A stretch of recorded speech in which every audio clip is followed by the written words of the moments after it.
अनेक लोकांच्या डोक्यामध्ये आहे ना लिंगायत धर्म आहे, त्यांची विचार वेगळा आहे, आपण ते विषयांतर करू नये. लिंगायत धर्मासाठी चिंतन करणारा लिंगायत धर्म असा आहे, त्यांचे विचार आहेत. परंतु एखादा कुठलाही शासनाकडून मिळत असेल, अल्पसंख्याक दर्जा मिळतो, आपली समाजाला काहीतरी मिळतो, त्यासाठी लिंगायत धर्माची मागणी करत ते विषय बाजू आहेत. परंतु खऱ्या अर्थानं माऊलींची विचारांना ग्रंथ समोर ठेवून चिंतन करायचं म्हटलं तर लिंगायत म्हणजे फक्त एक पारमार्थिक, एक सहज येणारा रूढीमध्ये आलेला शब्द आहे. पारमार्थिक रीतीने विशेष काय अर्थ तुला सापडणारा नाही. परंतु वीरशैवाला मात्र विशेष असा अर्थ माऊलींनी सांगितलेला आहे.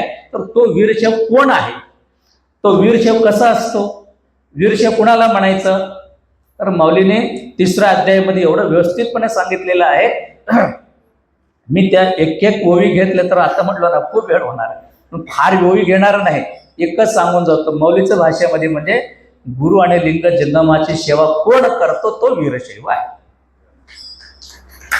माऊलीची भाषा आहे, ते माझा नाही, त्याच्यामध्ये काढा 3रा अध्याय. मी तर म्हणतो ना, स्वतःला वीरशैव समजून घ्यायचा असेल, मी वीरशैव आहे, मी लिंगायत मला वाटत असेल ना, जास्त काय करू नका, 3रा अध्याय माऊलींची सखोल अध्ययन करा. मी जवळपास 3 वेळ 4 वेळ वाचलो बरं. 3रा अध्याय 2 वेळ झाले, 3 नेमके काय सांगितले, 2 झाले, 3 झाले.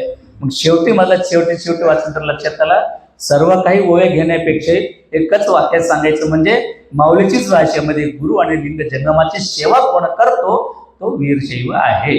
म्हणजे काय, गुरुवर भक्ती असायला पाहिजे, गुरुप्रती नितांत श्रद्धा असायला पाहिजे, लिंगनिष्ठ असायला पाहिजे, लिंग सदा धारण केला पाहिजे आणि जंगमाचा प्रती आदर असायला पाहिजे. नवे स्वधर्माची जाण असायला पाहिजे. स्वधर्माने जे